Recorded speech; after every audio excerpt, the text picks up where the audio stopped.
Okay. Let me know if there was anything. I can try anything. No guarantees.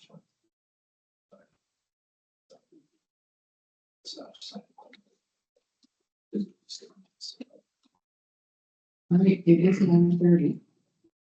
We will call the meeting to order. Please silence your cell phones and stand for the pledge.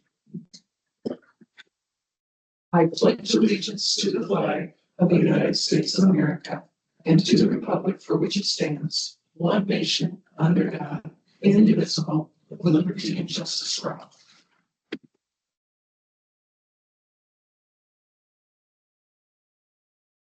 So, yay, sometimes technology works. Welcome, everybody. Do we have new staff there today? Not today. Okay. Perfect. Then the first thing I will do is ask if there is any public comment. And I don't really see public people here. Is there anybody online? Public comment? To speak, Madam Chair. Okay, one more time, public comment. If there's nobody here for public comment, then we will move on to the agenda. Are there any additions or changes to the agenda? I will ask staff first. Michael? No, Madam Chair. All right. Commissioner Melbrook? No, Madam Chair. Commissioner Krause? No, Madam Chair. Commissioner Christopherson? Madam Chair. Commissioner Horgan? No, Madam Chair. All right. Then with no proposed changes, I would ask for a motion for the agenda. I'll make that motion. Second. Second by Krause. All right, motion by Milbrook, second by Krause. All in favor, say aye. Aye. Opposing sign. All right, on to the presentation. Min-Prairie. Quarterly report. Come on up, Tara. Thanks for being here. And staff. Thank you all. Good morning. Thanks for having us. So I did, before you came in, I did put a packet on your table. So I learned that when you want to send the information for the packet and you put it in an email to Beth, you actually have to hit send where it doesn't go and it doesn't make a packet. So that's why it is separate. Fair enough. Right. So one of the goals that we want to focus on here at Min-Prairie is increasing our engagement with our county boards.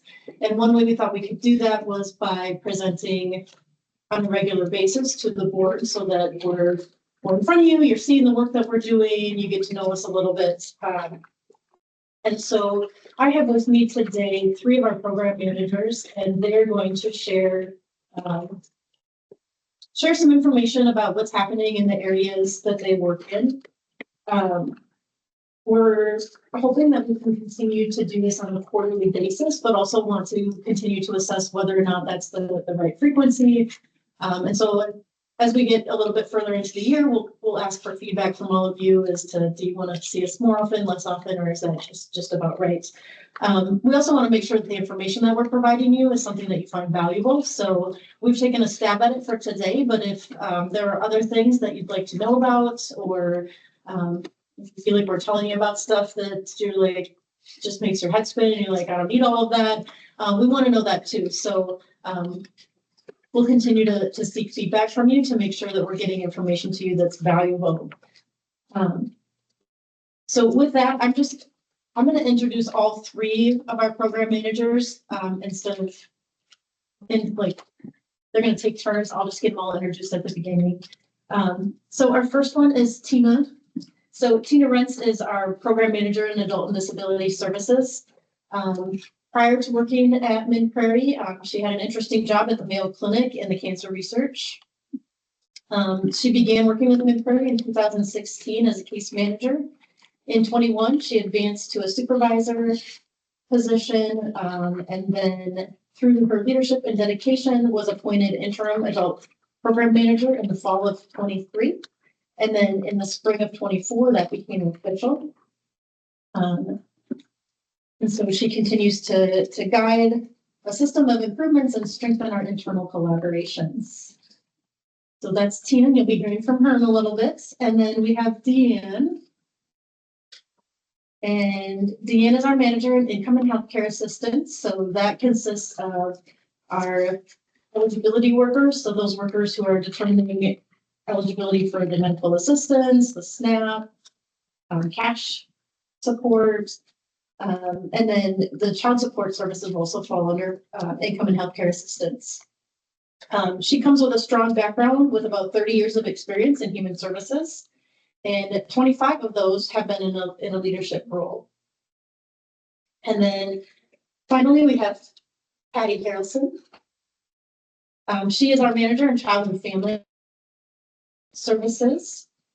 She brings extensive experience in child protection, including prior leadership in Ohio, and is focused on keeping children safe, supporting families, and ensuring strong, accountable services.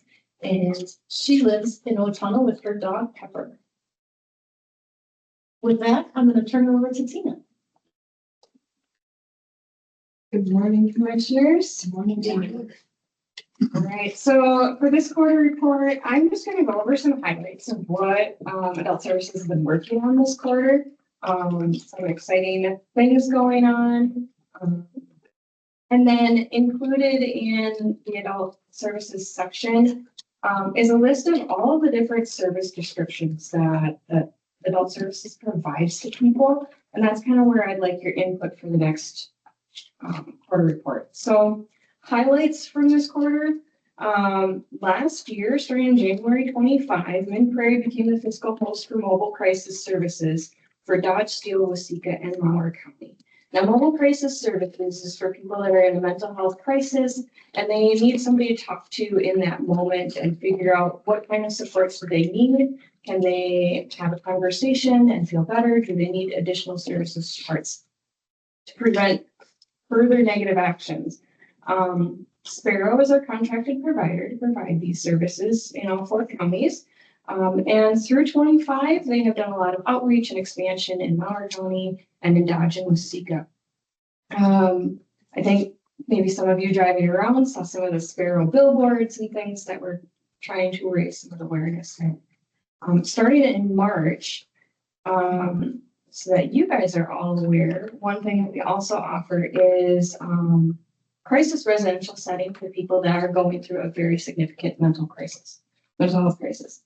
It is an intensive unit for individuals to stay at. It's called CERC in Rochester. We have updated our admission procedures for that to require that mobile crisis for Sparrow does that assessment first. So we're connecting with schools, law enforcement, the community to do education on that admission process. And really the purpose of that is to make sure that the individuals in our communities have wraparound services. When they leave CERC, then they're going to be able to be connected with crisis stabilization services afterwards to help them learn new skills ongoing.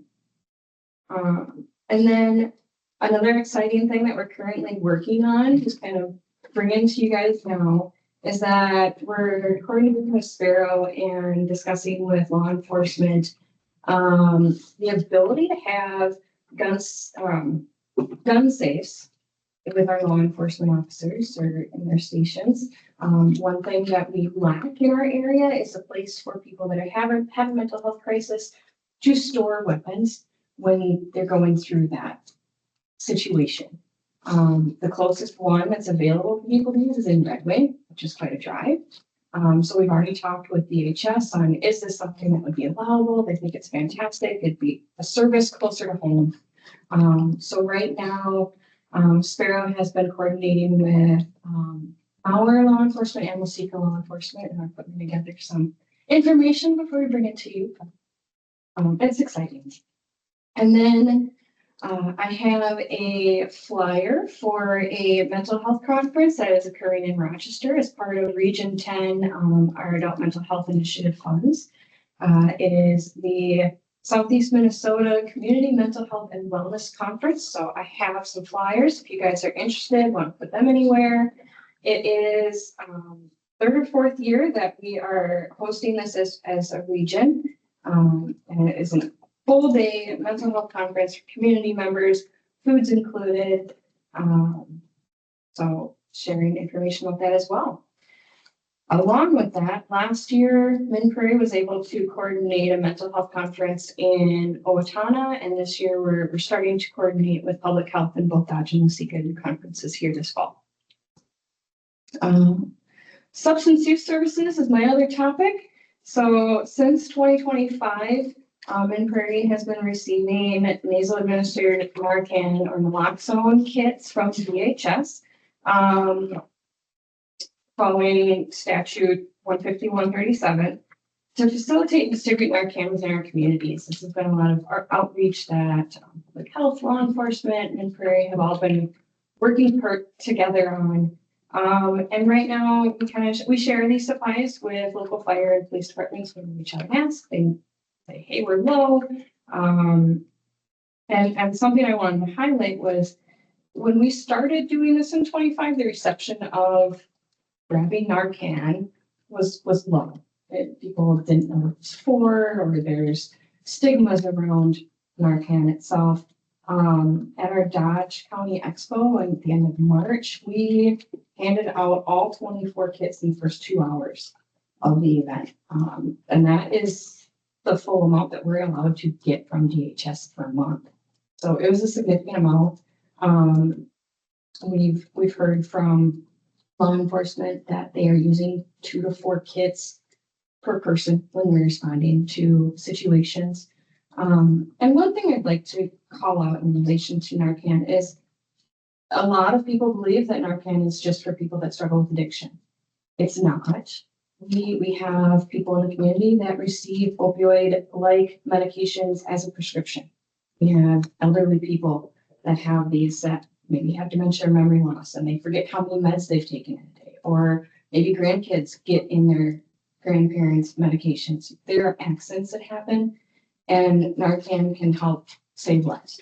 So I think it's fantastic that the community is starting to recognize the benefits of it. And then something that we did just yesterday, I had 2 of my supervisors, they did some education at the Owatonna School about its transition aid services for kiddos that are 14 to 22. They went to the high school. It's connecting children with disabilities to services to help them learn independence and adult skills. So kind of growing up and becoming more independent. So we were able to put together a flyer and information on that. And then by the numbers, I put in some numbers. I am a fan of data and numbers. Between January and March, we did 316 assessments. We've completed 33 substance use assessments for people seeking treatment. 82 of our 153 reports for adult protection have been open for investigation. We currently serve over 1,000 individuals on our waivers in all 3 counties. And then we have over 300 people that we do care coordination for with South Country. So like I stated at the beginning, the next piece that's multiple pages is all of the programs and things that we work on in our division. If you guys would like to check that out and say, hey, I'd like to know more about that, let us know and I can pull more information about that specifically for the next quarter. If anybody is interested, where would you like me to put the flyers? Yeah. Yeah, we have a question. Absolutely. This gun safe thing, how all does that work? Is this all voluntary? I Absolutely. imagine it's a person that feels like maybe they're not healthy and Yep. to get them out of the house. Absolutely. They would lock them up until they feel like. Yeah. And I've had experiences with family members in this situation. They were going through mental health crisis and they're like, can you just remove all of these weapons from my house and store them until I am better? So that's what this gun safe would provide that opportunity for. Okay, so, and then it would be up to them as individuals thinking, okay, I feel like I can have them back in the house. It Absolutely. isn't like they'd be assessed by somebody before they could get them back. I'm assuming not, but I would clarify that with. Commissioner? Tie into that as well. Is that considered with the red flag? Like if, Rachel wanted somebody to pull the guns as well?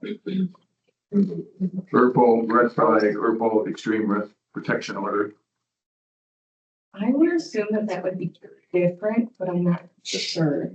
Red flag is involuntary. No, red flag is not voluntary, no. No, No, Yeah, no, this would be totally voluntary use.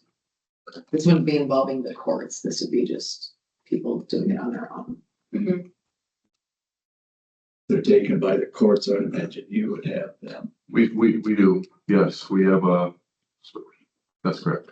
Does the law, excuse me, does the law still allow you to see if a relative can take them so you don't have to? Isn't there some stipulations that if you take the guns in, you have to hold them so long that there will be, you have to give them back? Correct. For cease. The same way you got them. And also family members, I mean, the ERPOs can be brought by law enforcement, prosecution, or any community member that has a concern. So a community member can just go direct to an ERPO if they want.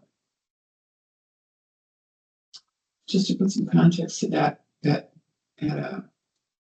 AMC Futures, we had some discussion around this, and statewide, per capita, Waseca County has some of the highest proposed number per capita, less than Hennepin County. And so I thought that was very interesting, that one of our most populous counties and one of the smaller counties.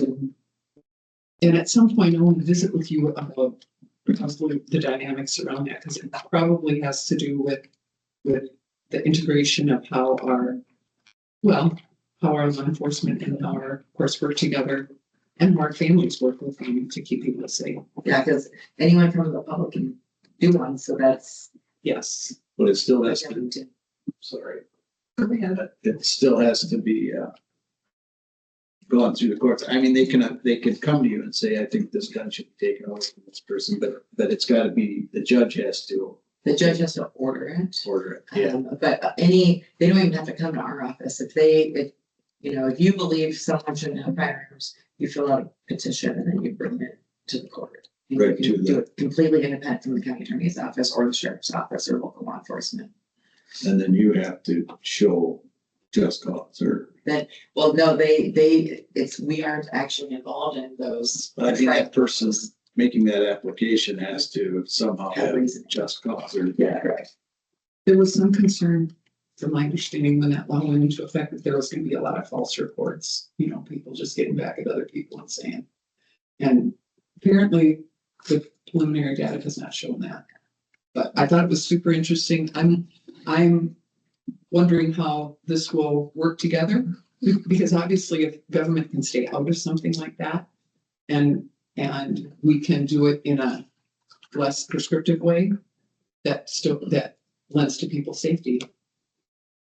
I know of at least one nonprofit that works with mental health folks in the region that hands out gun locks. Yeah, sorry, I did not include that. Sparrow currently hands out gun locks and lockbox options Okay. for any response, any in-person responses that they complete, and it's identified that it's a need. Okay. They do have those supplies. One. On your mobile crisis service, do you respond like on 988s that come in? Yeah. Did you go, Yep, that's what Sparrow is contracted to do for all four counties. including 911s that dispatch would get a 911 forward? 988, yep. So, anything else for Tina? Thanks for your patience and your deep knowledge. We appreciate it. Thanks, you guys have a wonderful day. You too. Who's next? Come on up, Deanne. Thanks for being here. Good morning. Right, so income and healthcare assistance. So I just wanted to start with explaining and kind of giving you a screenshot here of what our eligibility caseload looks like. So we've seen through COVID a big increase, but then now that we've unwound all of those program policies, we have seen that level off. But just to give you an idea of the number of services that we provide, in 2025, our average annual caseload was 11,444 cases. Now, there's multiple people on each case, so that doesn't represent how many people, so it's much larger than that number. But we are very active. We have an average caseload with eligibility workers of around 300, but depending on that caseload specialization, some workers have closer to like 650, some maybe have 100. So those are all the programs from cash, food, healthcare that are spread, and we try to specialize them because the program rules are so complex. So it's hard to know all the programs for everyone to have. We also have that ongoing caseload, but we get new intakes in every day. So we get on average about 410 new applications a month. And that does not include our METS online applications where the system automatically opens them. But it does give you an idea of the churn. We have people closing off and new people coming on. So specifically around SNAP, just to give you an idea of some of our performance measures that we have. I know with HR1, the payment error rate has been talked about widely lately. And just to let you know, Prairie had no quality control case errors in federal fiscal year 2024. I also included our timeliness for SNAP.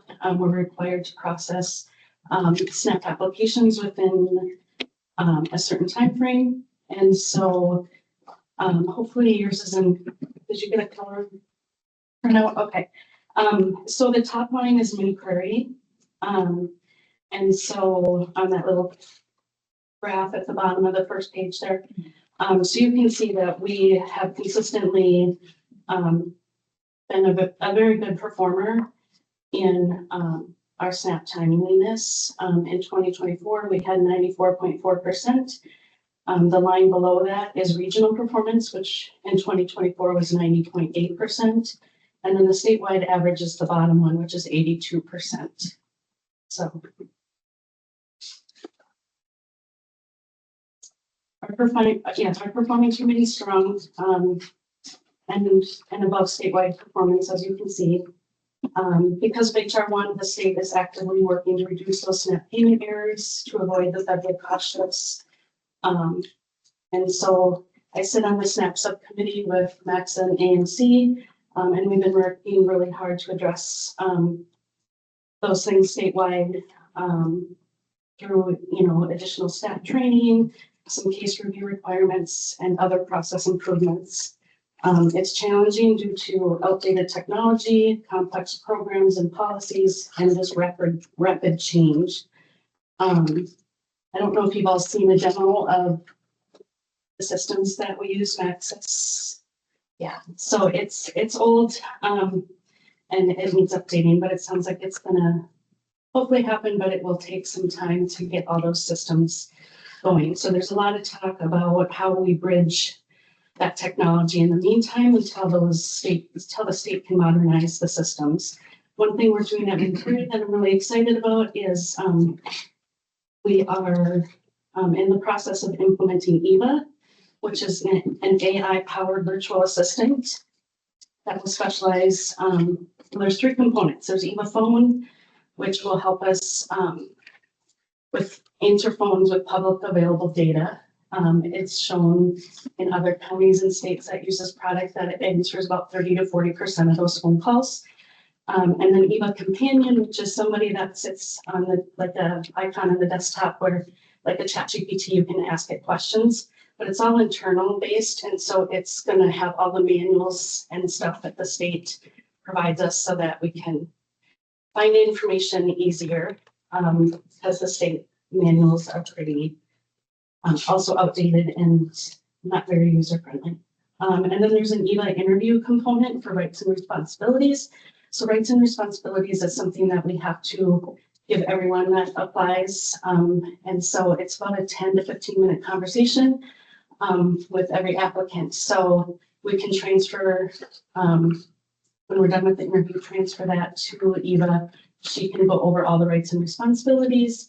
It would save us about 10 to 15 minutes per interview, which is a huge time saving when we have over 400 interviews in a month. So, so we believe that this will help us support staff better, help maintain compliance with consistency, hopefully improve efficiency, reduce errors, and increase our customer service. Eva's also 24/7 for the phone. So if someone's calling in, we can still provide information and her knowledge base on how to refer people to resources if they need them outside of our normal hours.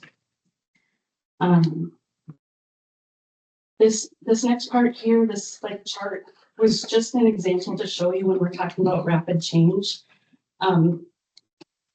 These are all the changes that are going to be happening or have happened recently through the first quarter in 2027. And this is just an eligibility. Some of these are HR1 related, but a lot of them are just normal. Well, not normal. It's just, there's a lot of things changing. Our programs are so complex. So I just kind of wanted to give you a little idea of what we're working on. And most of these changes I want to note are not supported with technology. So it's a manual process for months and months, usually sometimes longer, years or never. So it's a lot on top of all of our normal, just day-to-day work requirements. So that's eligibility, and then child support. Just wanted to give a little information on child support. So our child support performance is based on 5 federal performance measures. I've listed them there. We again continue to show strong results across all of those federal performance measures. In federal fiscal year 2025, Mincurie collected current support of $7,650,187 to help support the families in our communities. And then just the top part is Mincuerie's performance measures, and the bottom one is the state's performance measures. So you can see we outperform the state. So we do a very good job in child support as well. Any questions so far on eligibility or child support before I get into fraud? Go ahead and then your turn. Does that number include all 3 counties or just Waseca County? That includes all 3 counties. Is there a way to break that down for just Waseca County for future? I can try to. Sometimes the systems don't really allow us to separate it out. So I can. And if you don't have, I'm just Yeah, curious. if I can. Yeah, I can. Everything. When you come to serve on the Mincurie board, Mincurie staff works hard to try to give us breakouts of those things quarterly, as close as they can by county. But the centralized system, they have to do a bunch of extra work. I get that. Yeah. Sometimes it'd be nice if our people in this county knew what was actually happening. Right. Just Absolutely. Waseca County, not as. Go ahead. I was just gonna ask, how far along we are in that EVA implementation, or is nothing's online yet? or- No. We just started our project, so we just started week 3. Okay. And so we're working on it. Okay, yeah, I know we had passed it, or it was it, but I wasn't sure of the implementation time. We hope to be implemented and we hope to have it implemented by the end of June. June, okay. Just the phone. I think we're going to do rights and responsibilities first. Okay. And then manuals. Phone might be the last one, but I still think we're hoping to go through by end of June. Awesome. So Good. Wonderful. Yeah. Anything else? Any other questions? Otherwise, go on to. Okay. So fraud has also been in the news a lot. And there's, most of what's been in the news has been provider fraud and services. So I just wanted to point out there's a difference between provider fraud and recipient fraud. So recipient fraud is something that is a fraud program for recipients of human services. So recipients of mostly welfare fraud programs that are in my division. So I have been involved with the fraud program for about 20 years, previously in my old county and then here. So we are in a fraud region. Mid Prairie has had that regional FPI contract to fund the fraud program with the state since 2016. The Mid Prairie fraud region consists of Dodge, Freeborn, Steele, and Waseca. Just to give you an idea of what it looks like in the state in 2024, 2025, DHS funded 44 fraud programs in Minnesota. Of those, 15 programs were funded as regions, which covered 61 counties. So it's really common to have a regional approach with the fraud program. Because there's been so much fraud in the news, it was in the governor's budget that there would be a significant budget increase if it passes to better support county fraud programs, the recipient fraud, and also improve our investigative tools. So hopefully there'll be something where we can improve how we roll out investigative fraud or recipient fraud as well, not just the provider fraud. All is important. So the main performance measure for the fraud program is the cost benefit ratio. And the state and legislative expectations require the FPI program or fraud prevention investigation program to be budget neutral and prove its cost effectiveness. So they have a mathematical formula that they use. In 2024, Mid Prairie's cost benefit ratio was $5.51. Our performance measure is to be above $3. So we also do well in that area. And then I just add a little stats there. In state fiscal year 2024, we had $347,456 in program savings. So we get program savings when someone does an investigation and they find something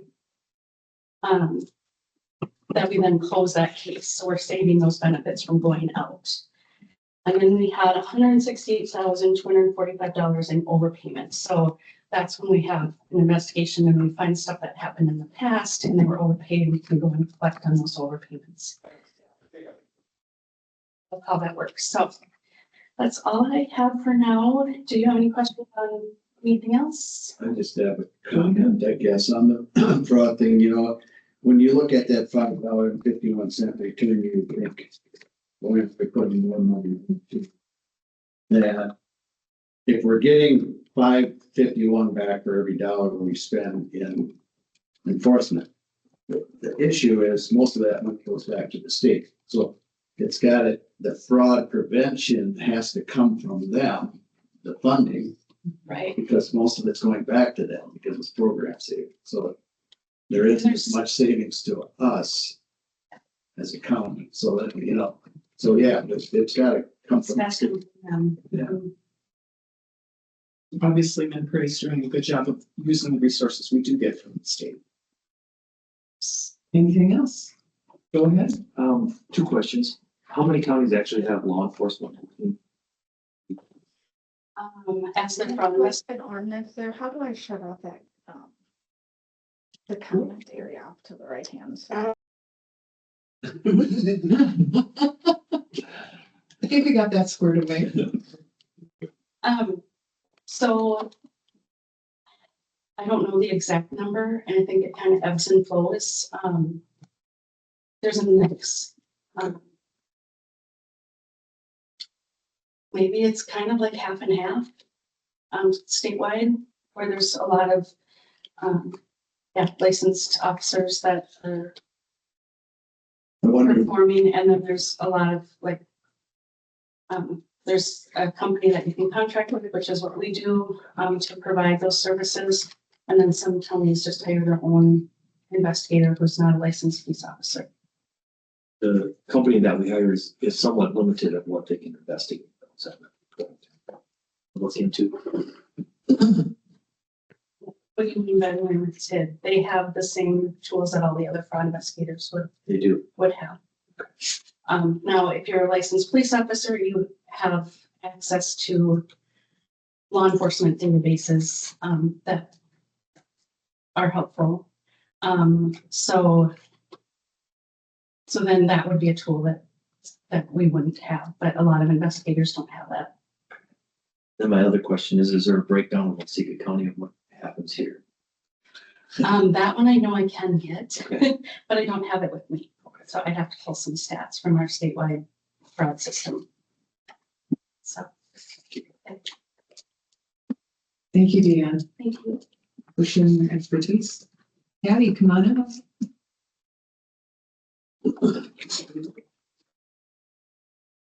Yes. The question was, we refer to law enforcement when we need to, and yes, we do. Sure, work closely, and we've had several successful criminal cases in each of the counties. Thank you. Hopefully there's one of those for everybody down to Rachel. This is an invitation to our kinship conference, which is Thursday, Friday. I am in no way expecting you to come to the whole event. I would like, if you can, pop in for lunch either day. If you are gonna pop in for lunch either day and you'll just photograph this little thing on which day you wanna come, you'll generate a ticket. It doesn't cost you anything. It comes into my system. I see it's there, and then I can let the Eagles know that on day one, we have 4 extra people. So if you're gonna do that, I'd appreciate it if you do it by close of business today. Because then I can give final numbers to the Eagles for meals for either day. I think it's nice to have folks come to these. Brian Post is a national expert in adoption and foster care, and he's gonna be talking, it doesn't matter which day you come to. There's no order to the thing. If you come on day 2, it's fine. But he is a national expert and has obviously formed all of these various companies. One of those is Bonded by AI. It's a closed AI system that he has created training for our providers, and I think this is amazing. I wanted to start with this. This is also made possible by an amazing kinship grant that we have had since 2023. There are 4 entities in the state that have this particular grant. There's also a whole series of grants for foster care. This was a specific grant around kinship care, and that's kind of where I want to start. I also want you to be aware that the neat thing for me is that the kinship grant is extended till December 31st. The other thing is not in here is our alcohol and other drug program grant is also extended to December 31st, which is neat. The other cool thing for us is that both of these grants will have an opportunity to apply for again for the next round because they do have funds. This particular grant in kinship comes from adoption savings that we federally realize, and the federal government then gives that to the state. And then the state works on where can I do grants with counties. So that's where this particular pot of money comes from. The AOD grant comes from a different federal pot of money. But just to remind you, any of this comes from taxpayers. It's regardless whether or not it's Waseca taxpayers or state taxpayers, which obviously is not often happen in Minnesota, and then federal taxpayers, obviously. So this comes from our pockets, regardless of how you look at it. And so I'd invite all of you to come if you can. It's going to be a great event and a neat meal for either day, and pop in and we'll introduce you to the trainer if you're not shy, and some of our staff will be there and all of that stuff. So that's the first thing I wanted to start with. I also want to talk about with the kinship grant, one other thing is that I think it is amazing that 80% of our days are spent with kinship providers. The state requirement is 35%. So we blow that away every day that we work with families, to the point that we've assigned 2 of our permanency workers specifically to work just with kinship families. And that has certainly been very, very helpful. And then Brian Post, he's just a good guy, but we get $250 of value per training. He gave it to us for $27, which is amazing to me. It's a good savings. So I think that's a good use of our funds. And he, as a private provider, has certainly been very helpful. When you get to MAFBA, this is something that certainly our board members are well aware of. I serve on the statewide work group, which is a group of folks from MAXA, AMC, community advocates, community providers, DCYF. I think DHS even still has a couple folks on it. So it's a very wide work group, giving us latitude to provide feedback, first of all, to the law itself and then to implementation. The interesting thing for me is certainly with the legislature being deadlocked at 67 means some challenges for us in terms of MAXA trying to push some changes to this law through. We're working hard on it. We have some possibility with Senator Champion to get some things done, and we're working hard to get those things moving. One of the key requirements of MAPA is that we have a requirement to do safety plans before removal. For us, that's not an issue. We have been working with safety plans and safe generations since we were brought together in 2016 and probably before that, but this is the history that I know. And I know that we did a lot of work in getting people trained in that. And then we entered into a contract about 4 years ago with Safe Generations to continue that work and work with our staff on safety networks, family members, which is also why we're so high on family member placements. I think that has certainly paid off for us and certainly will continue to pay off. The challenges that I have with MAPA are going to be around active efforts versus reasonable efforts. And it's just the population that we have to deal with, because now it is African Americans, anybody who's disproportionately represented. So for us, it's also folks with low socioeconomic status is going to be really the hits for rural Minnesota. In Mid Prairie, we have about 1.9% African American folks in our community. We have some ICWA, but it's like literally we do 3 or 4 ICWA cases a year, which is harder to keep track of the rules when you don't do them very often. And then certainly the other piece is going to be like how they define disabilities, and we're looking at that because it's not all worked out. We're still working on definitions as we move forward. We did an internal staff readiness survey. What it taught us is that staff's knowledge of MAFA is low. We did put all of our staff through an active efforts training that the state did, and we'll continue to move them through cultural competence training because that is also required under the law. And I think we do a lot of those things in terms of like pre-removal. So moving on to the legislative section, and if you have questions, I'll take them afterwards. When you get to the legislative section, obviously as we know, the legislature is kind of deadlocked at 67. I think the Senate has 1 extra vote than the House does. So it does create some challenges for us, but the things that I think we're looking at is, sorry, I'm on the wrong page, is really what is happening in the legislature is trying to redefine some things. I do believe that child welfare modernization is going to continue. I am also for MAXA on the work group for SSIS modernization into what they call a CWIS program, which is the new federal standard where they say it's SACWIS correct. I have some challenges with that coming from Ohio that has a good SACWIS system. It's a very complicated system. There are 30 programs in it that is not just child protection. It's adult disabilities, it's finance, it's many things. So we are making decisions as a group about what will be in the CWIS system moving forward, because we can get 50% of the funds back from the federal government for CWIS. I can't recover any funds for what adult disabilities does or what finance does, except for the small portion of finance that deals with Title IV eligibility. And so I'm happy to announce that the state is about this close to releasing an RFP for a CWIS system. And so I'm excited about the release. Who's going to bid on it? I don't know what's going to happen with it, but I'm happy to see it come to fruition with some of our feedback and comments in it. And I continue to meet with them every 2 weeks. Certainly DCYF has some technical transitions that they're working on. I do expect that our compliance and oversight is going to continue to get tighter in child protection, not just federally, but also from the state. And certainly, it can't be lost on you that we have MAFA, which is talking about loosening up our system. And then you have groups like Safe Passages, and other programs tightening it. So, you know, they want to limit things and these guys want to loosen it up. And I feel like we're caught in the middle and we do our best to advocate for what is needed for kids and families in this, not politics. And so that's where I'll stop and ask if you have any questions and be happy to answer them. Thank you. Any questions for Patty?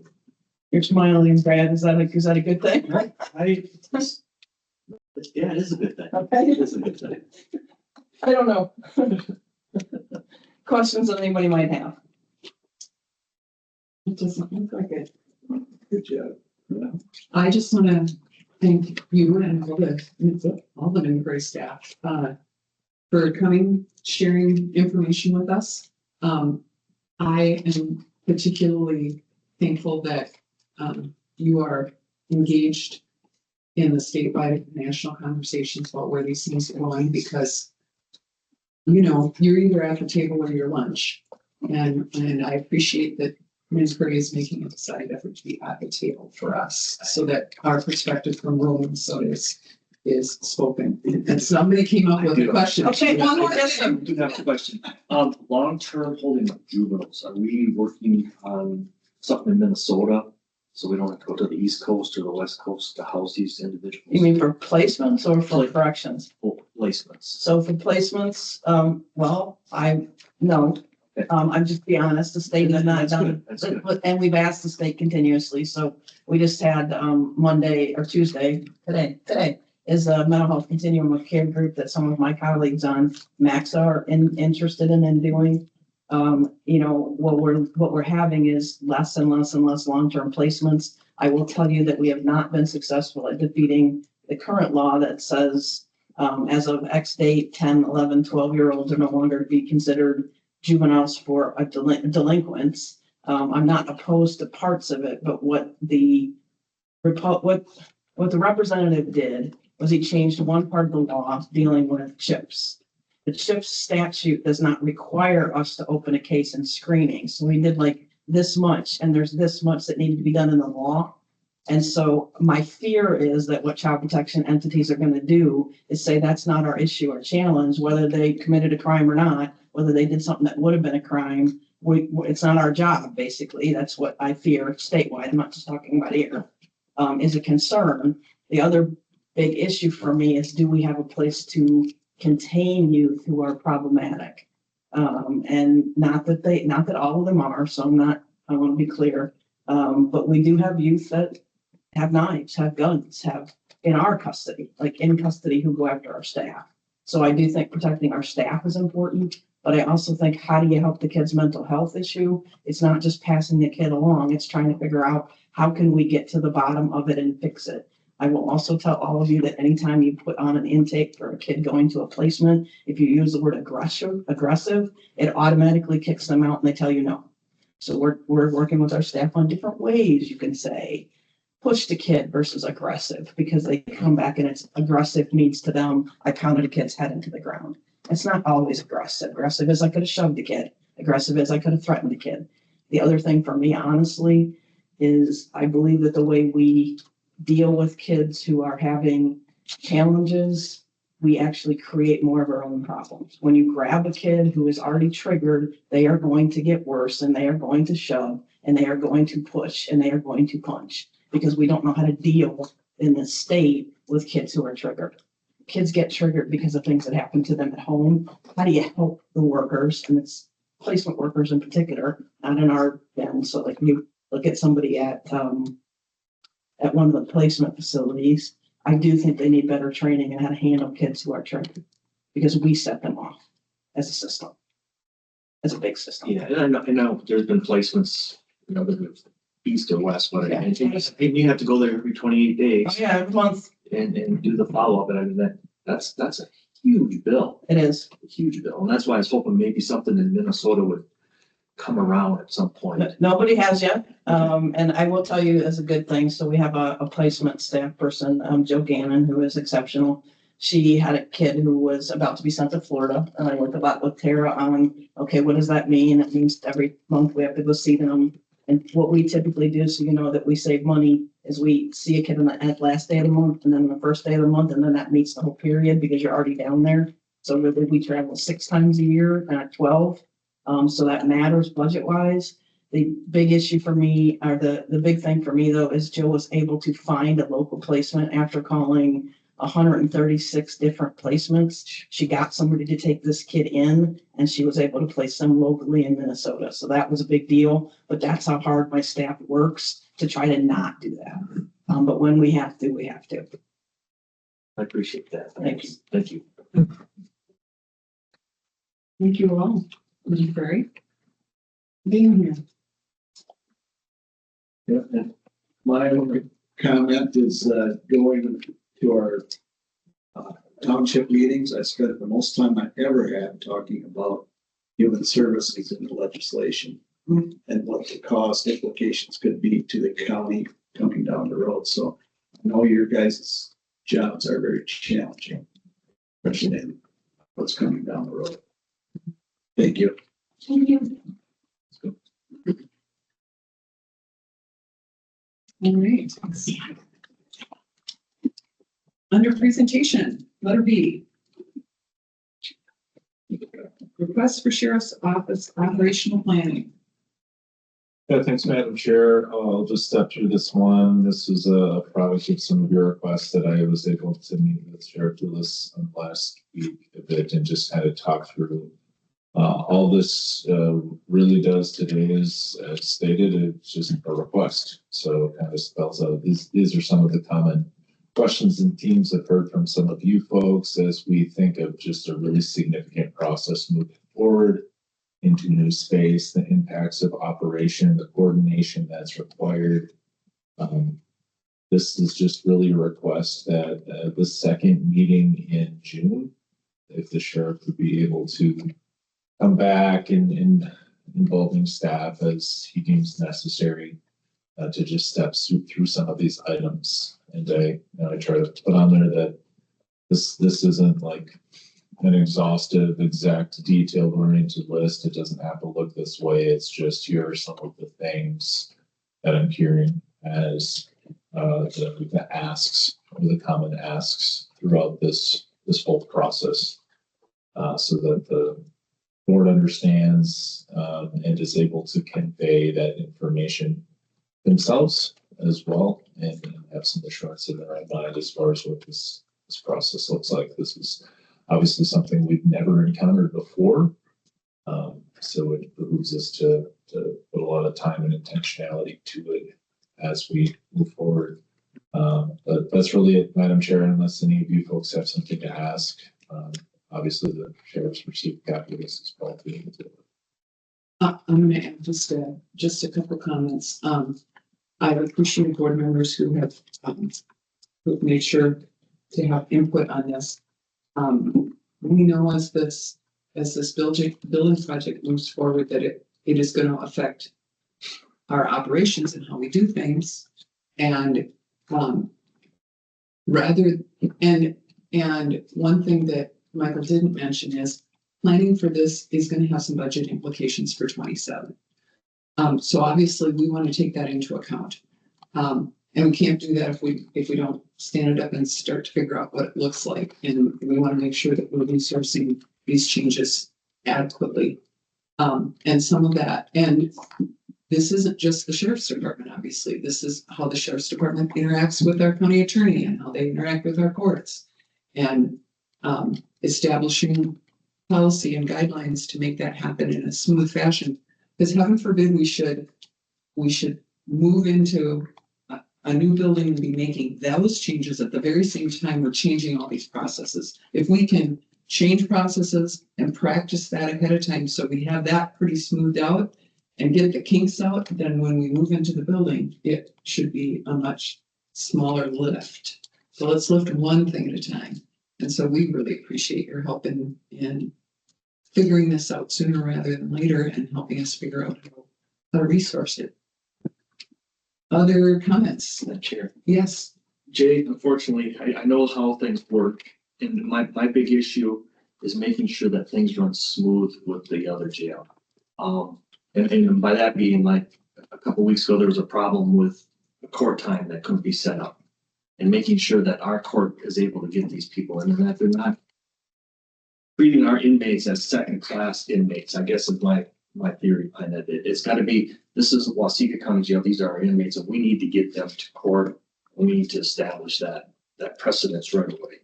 And I think that kind of where I'm coming with, and part of that is you are, as the sheriff, are the lead person to make sure that the main cog, that everything else works around that. Getting them to court, making sure that the community corrections can just walk in, like they do at our jail now, that, hey, I'm coming over. No, why don't you wait? We got an issue going on, but we should be done by such and such a time. That helps out. So they're not being delayed or sit in the lobby or whatever. I just, it has to be kind of a smooth transition. And what I'm looking at is having this start sooner than later, I guess is my best big thing behind that. We were at the Capitol last week. Yeah. Last week, Thursday. and just a little information of kind of some information when we were asking for having a sales tax. The legislation really is emphasizing regionalization. In fact, one even told us that we have too many counties.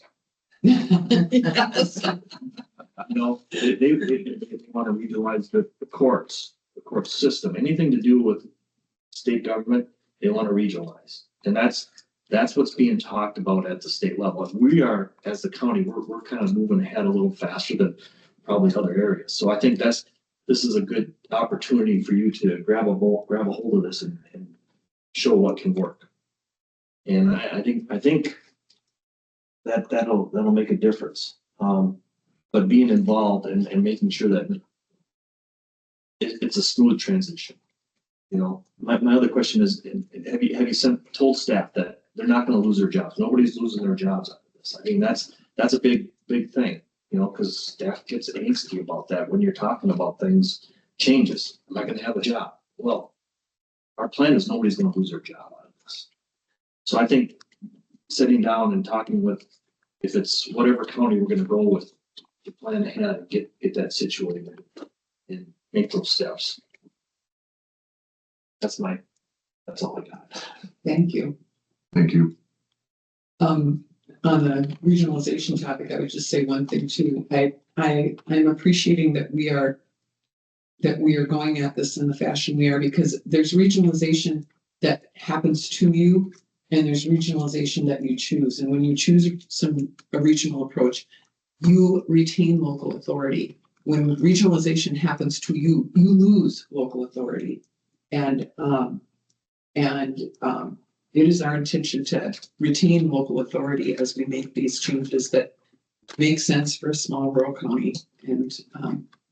And yet we still want to be driving our own boat. Thank you very much. So one of the things on top of that subject, depending on who in the government has one side or the other, if you have all three that take over the whole government and one side or the other, a lot of things pass quickly. And I think as we're stepping forward, we're at least covering part of that too. So we're not told you're going to do this on unfunded mandate. At least we're taking care of business for them. and counties are nonpartisan. I get that. I get that. Yeah, I'm just but saying that we get affected by the winds for sure.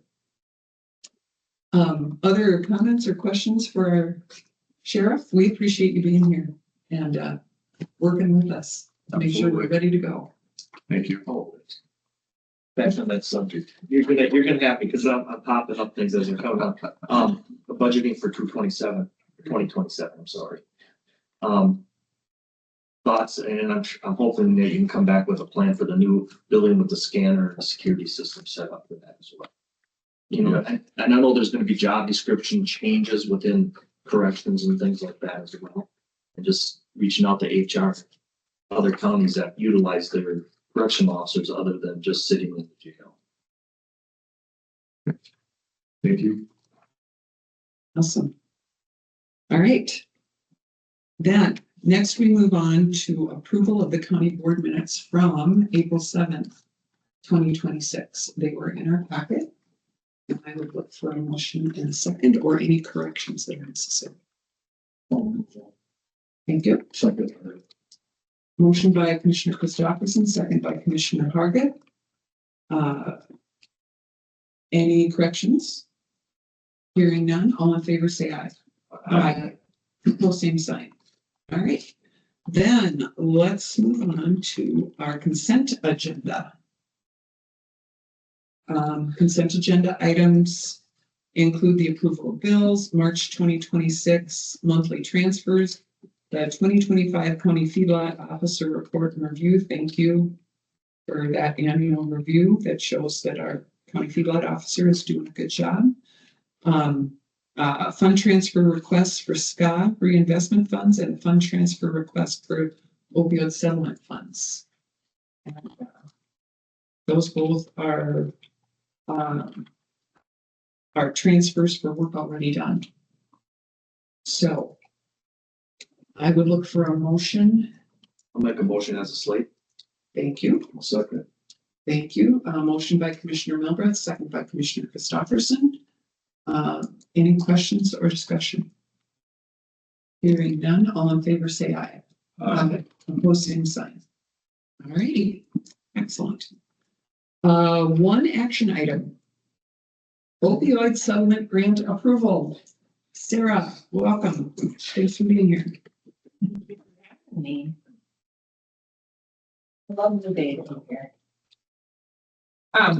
We have, convened the opioid advisory committee or council. I'm not sure which way we should call it, to be honest. Advisory committee. Yeah, I see it's written council here, so my apologies for the miss on that. Recently, and we reviewed some applications and we're very pleased to present to you a recommendation to fund the Brink Doing Business as Recovery for the amount of $20,000. The proposal they submitted and underwent review enables continuation of program that's focusing on early intervention, prevention and recovery to at-risk youth in JWP and the local alternative high school. 1 day a week at each school, they get referrals from school counselors and administrators.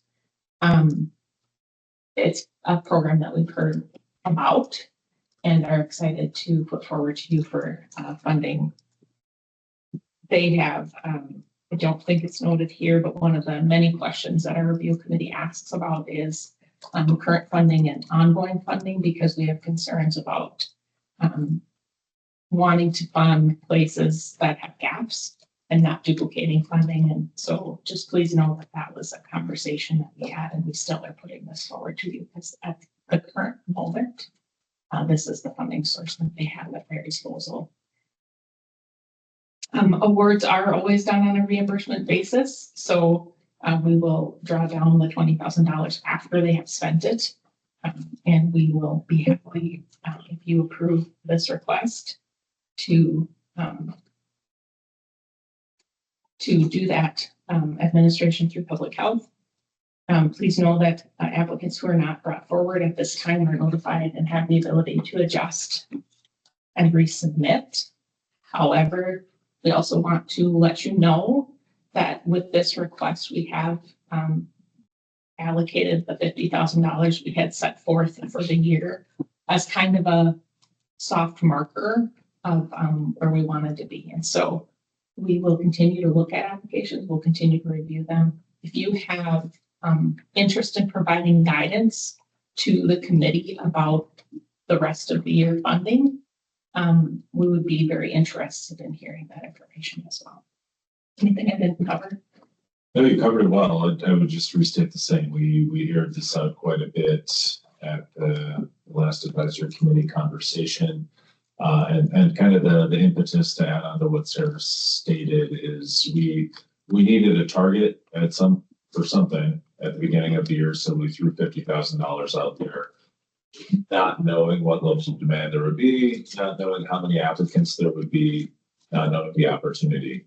But as I stated in that meeting and would state again now, we want these funds in the community and we want them geared towards projects and programs that can address the needs as the program was designed to do. So we have a significant amount of money on reserve because we started receiving these dollars well before we had even the rules of how to spend them, let alone the structure to do so.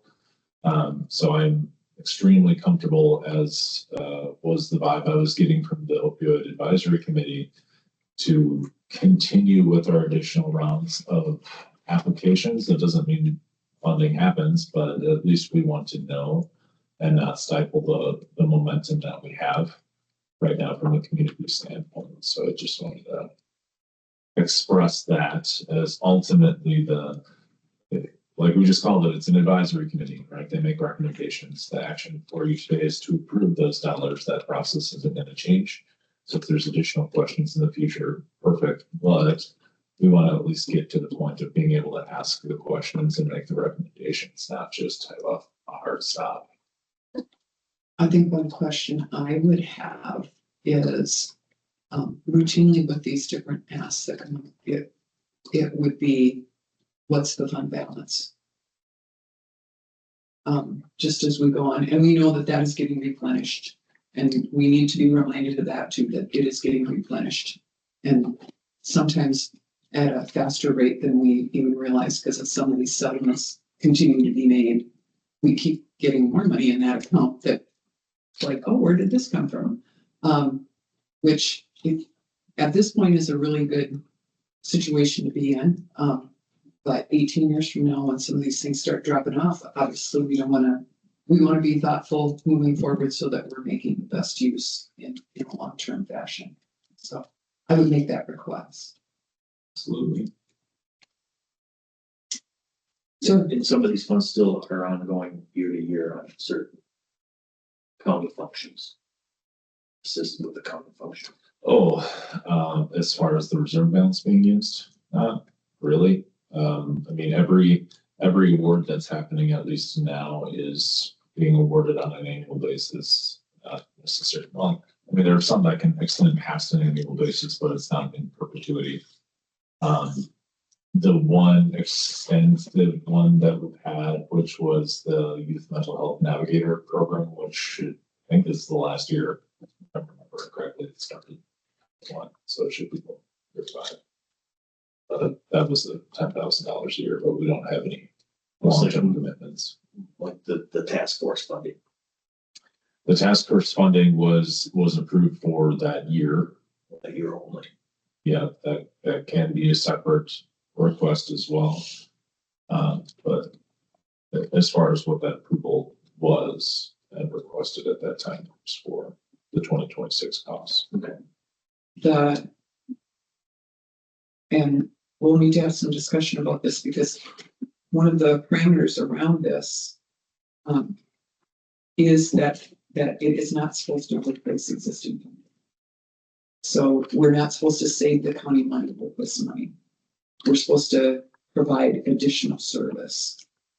And certainly the drug task force falls in the prevention response to addiction kind of deal, but even within our own human services or public health, we need to be thoughtful about that, because I believe that's part of the mandate that we have, that it's not really supposed to supplant other funds.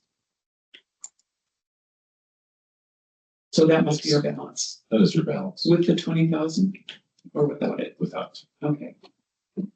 Thanks. And that was spending 50,000 this year, or that is not spent. It would have accounted, the 20,000 will be the 50,000 amount.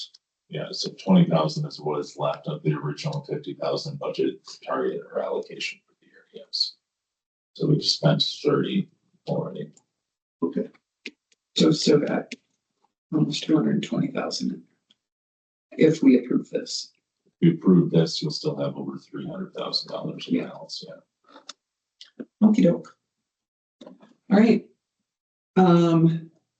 Then I think we would be looking for a motion and a second and having a discussion on this particular request. So moved by Crosby. Okay. Second by Milbrat. Okay, motion by Commissioner Crosby, second by Commissioner Milbreth. Any discussion, comments, concerns about this recommendation from our opioid advisory committee? Hearing none, all in favor say aye. Aye. Opposed, same sign. All right, passes. Thank you. If I can just to have a second for an update, what I do not Absolutely. have for you today is an update on, that I promised when we talked a long while back about Minshire navigators and applying to become a, Minshire navigator. That application is still pending. Yes, so their staffing has not allowed them to review the application. We continue to do work we were doing before and, attempting the best we can to get folks to the right place as quickly as we can. Just, if we get that navigator status, we'll have some additional ways to do that. Helpful, and then also have some potential. Thank you for keeping at it regardless of what the state does. Thank you. Awesome. All right.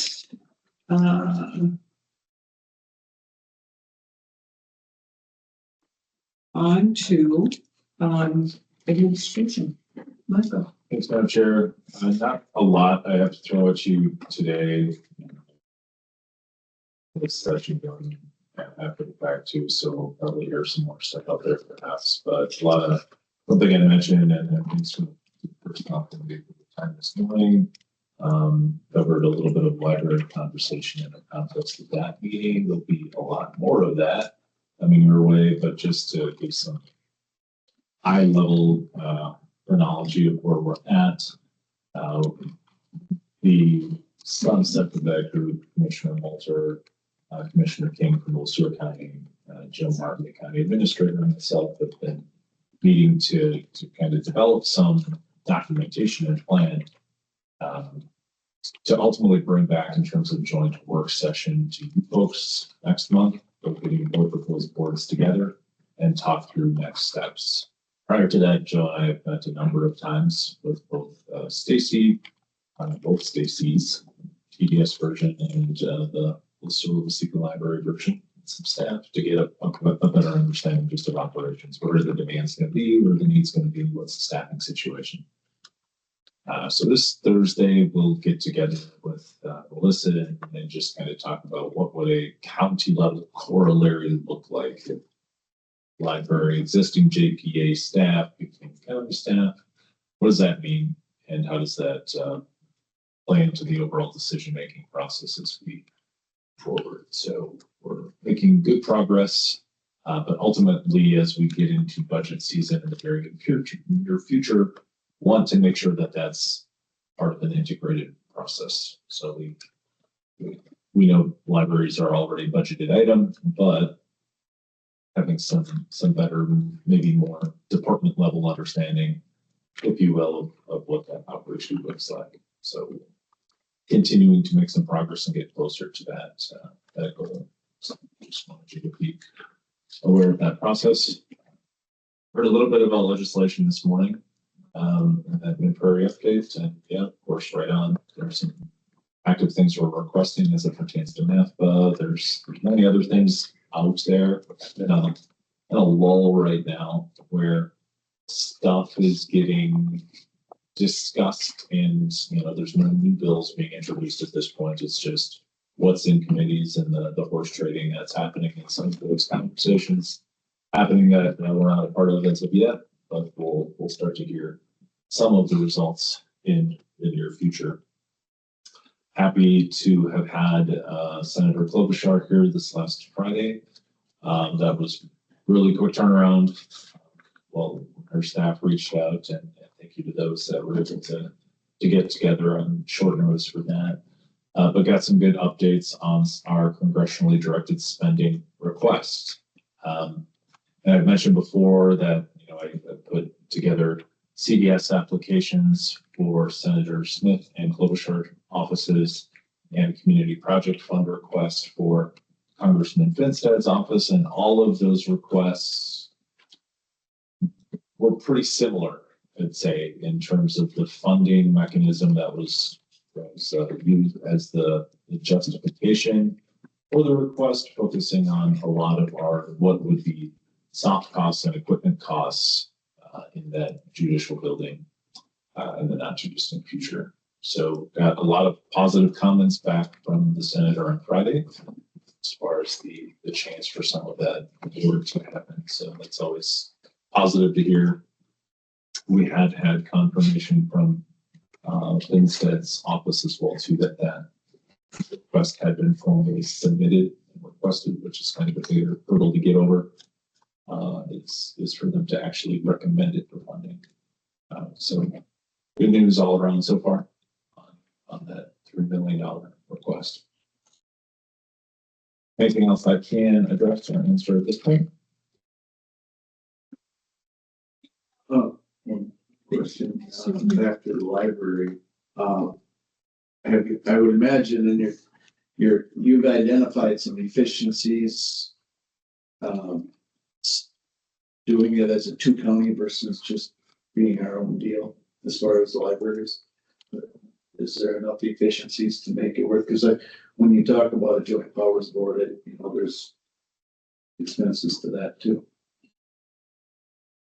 There is. But maybe, is there more funding that we can get as a 2-county versus on our own? There's certainly a scope and scale discussion to be had here, and partly because of how we're already an established system, and we are an established system within the TDS system, and we pay fees for services to TDS. And if we break up, then each of us will pay more fees because we'll be separate entities there. There's also, I think, just staffing wise, being able to share, because there's a lot of substitute staffing that happens, especially in our smaller libraries that only have one person. And that happens across county lines sometimes. It's not just the people who work in LeSueur County only work in LeSueur County, and the people who work in Waseca County only work in Waseca County.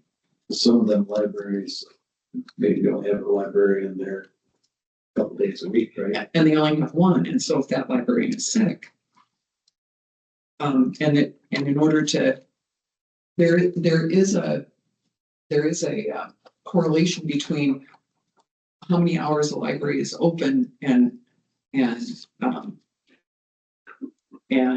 what you can expect for funding, and how those numbers of hours at that library lets you apply for grant funding and other things too. If you have a library and it's closed half the time it's supposed to be open,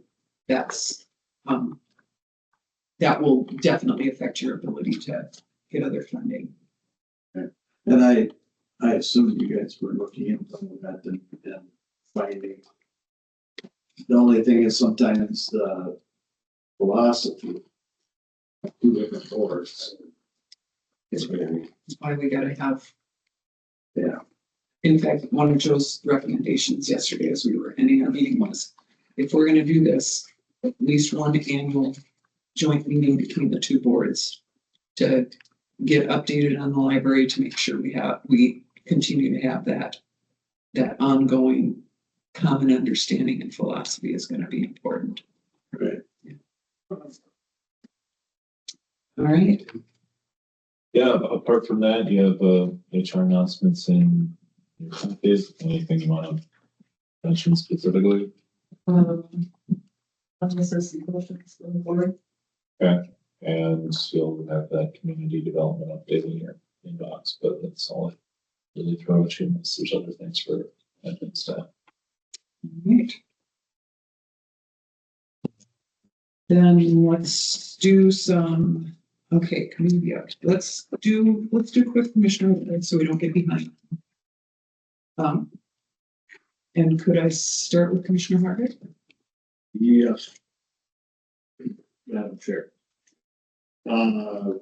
Tuesday the 7th. What's that looking like? Yeah, we had treats at 7 a.m., board meeting at 9:30, and Woodville that evening at 7:30. Wednesday the 8th, Public Works at 8 a.m.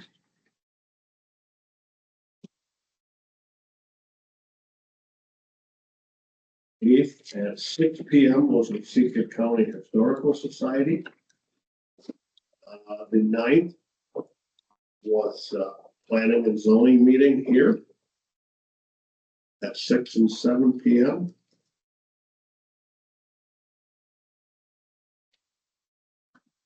On Monday, the 13th, we had a 9 a.m. virtual through Waseca with the county attorney. The 15th, I had a meeting down at the Waseca County Historical Society with Brian Topper. We have some foundation issues down there. On the, not on the museum, but on the house of Bailey Lure Home. Thursday the 16th was a 9 a.m. Waseca virtual. And that's gonna bring us to today. And the assessor's office will have open book today for the townships that do not take that on themselves. All right. Commissioner Christopherson. All right, seems like the 7th was a long time ago. Did we have transition team on the 7th? Or did that get postponed to the 14th? I've got it on both, but I don't think we had it on the 7th and the 14th. I'm not on that. You're not on. For Minper. You're not on. Where's Michael? When was he down in Florida? That was That was spring break the week before that. the 7th. No, he was back at the 7th. All right, Was the well, week before within the that. last 2 weeks, we've had a transition team, a meeting. Because we've had some postponements and rescheduling, so I sometimes don't get them erased in my phone. But we're coming along with that, and I think that will be, is that in the agenda today? It is. Yeah, so we're coming with an org chart on what that might look like, knowing that there'll be changes. From in Prairie, yes. Going from a 3-county to a 2-county. That's the transition we're talking about. On the 8th, we had did we have a meeting on JD 6 and 47? Yes, we did. Yes, we did. We did. Now, yeah, so we had a virtual with JD 6 and Freeborn County Commissioners, and then we had our CD 47. And then we had the township banquet on the 9th.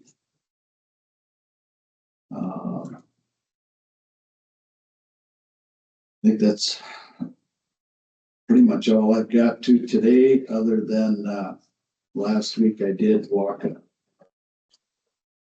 ditch with Chris Howard, trying to still clean up that issue with JD5 and that. Where we thought more of that ditch was county than it actually was, so we're still trying to tie up some loose ends on that change, Okay, so. thanks for following up. Yeah. With staff on that. That's it. All right. Commissioner Krause.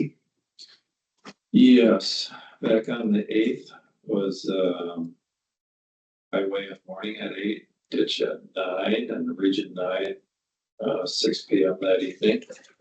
Then Thursday the 9th, an evening of events with the Board of Adjustments, Planning Commission, SWCD, and the Township Banquet.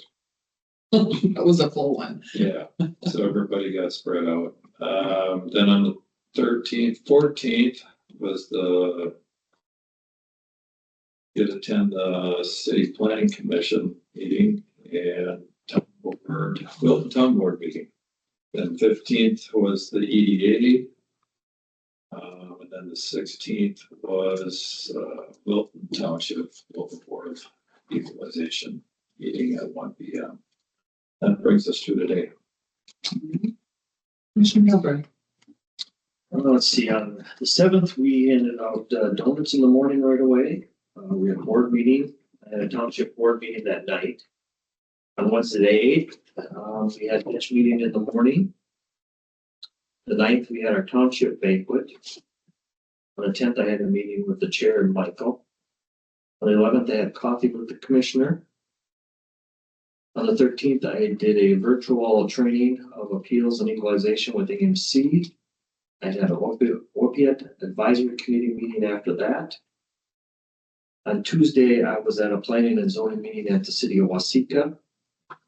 On the 15th, we had EDA in the morning, and I had tourism meeting in the afternoon. On Thursday, the 16th, went to the Capitol to testify on the local sales tax. On the 17th, I met with Representative Tom Sexton and Amy Klobershaw. On the 18th, I had the coffee with the commissioner. Last night, I had a neighborhood service center meeting, and brings us today with the board meeting. Thank you.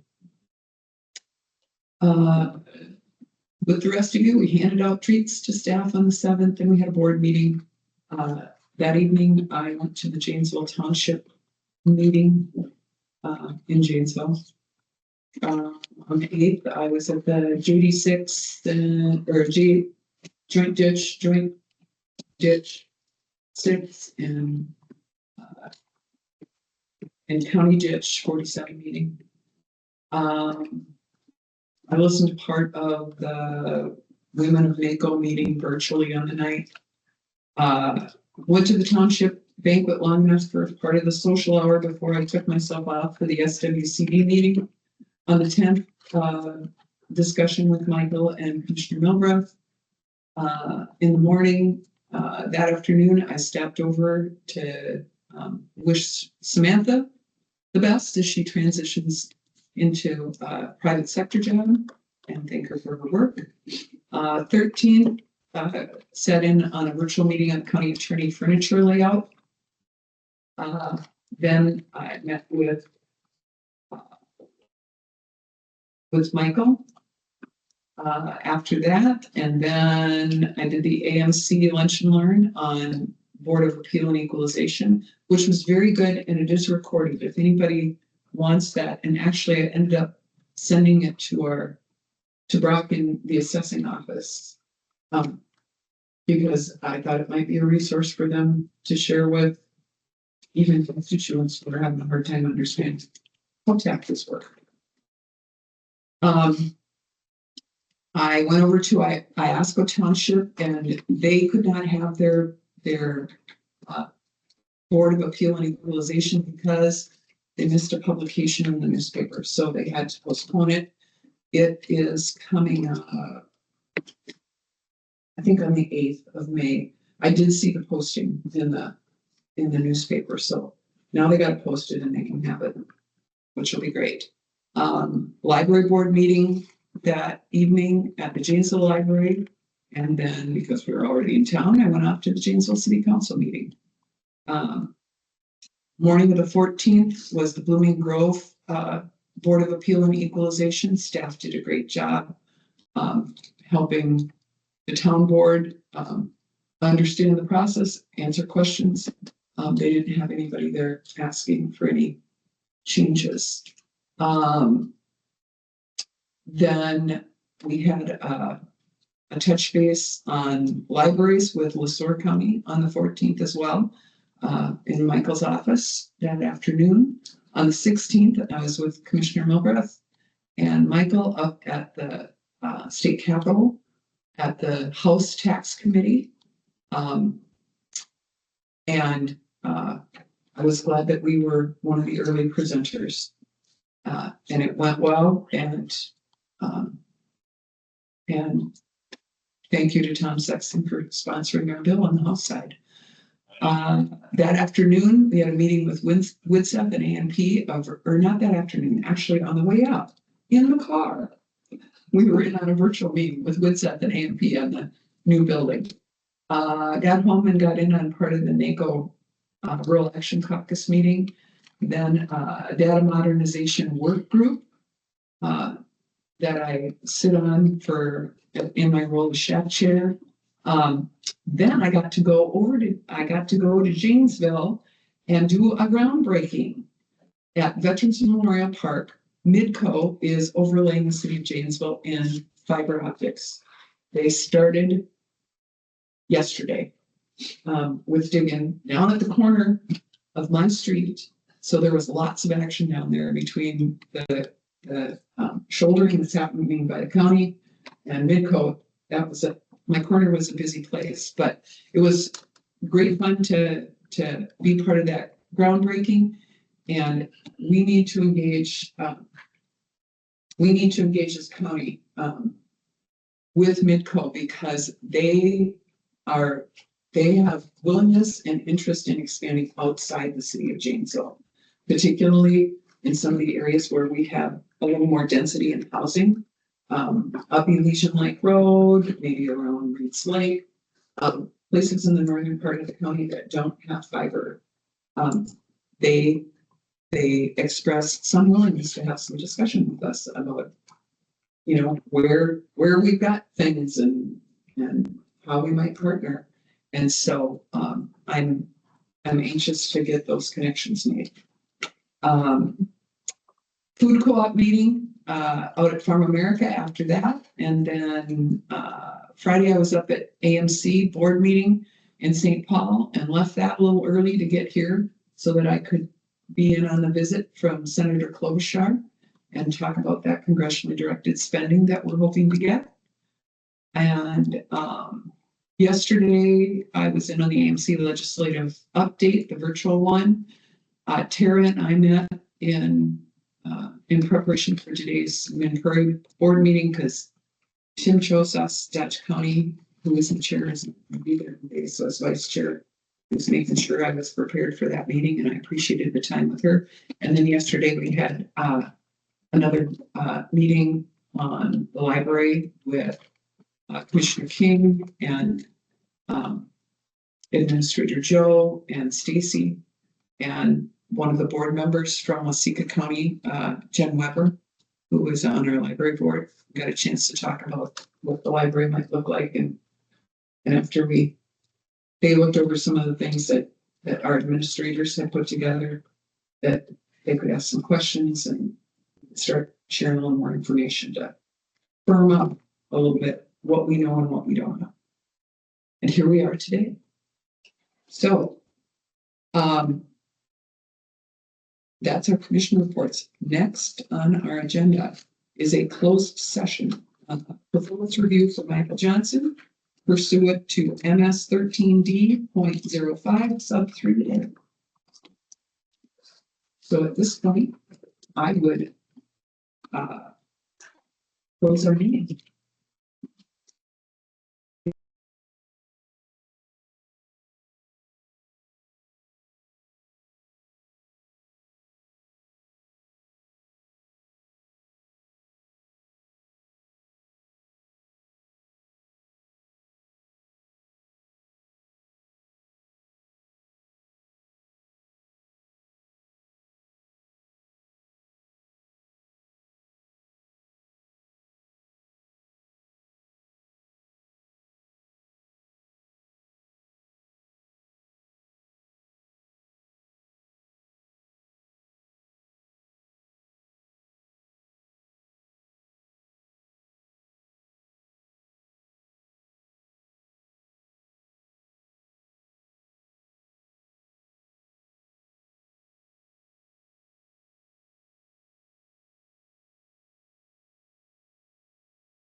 It's good. All right, it is 11:53 and we are coming out of closed session. And we have to take action on. We have to follow the recommendations of the closed session. Yes, I will move that. all right, motion by Commissioner Christopherson, Second, no, Brad? second by Commissioner Milbreath. Any, well, we can't really discuss that, so, all right. All in favor, say aye. Aye. Opposed, same sign. All right, and then we would be looking to adjourn. Oh, he was first. He was I first. have one thing I have to bring up. I have to give a big thank you to Beth from last Thursday. When she had to, I forgot my notebook and my notes for the legislators, and then she had to go out and get all those things and get them emailed and scanned in and sent up to us at AMC. So I want to thank Beth for that. Wow, thank you. She did come to the rescue. Absolutely. Outstanding. All right. Thank you, Beth, for keeping us running as you always do. They were tacos. All right. Then I would be looking for a motion to adjourn. So moved, Rosie. Motion by Krause, Second. second by Commissioner Christopherson. All in favor, say aye. Aye. Opposed, same sign. All right, we are adjourned. Stay well.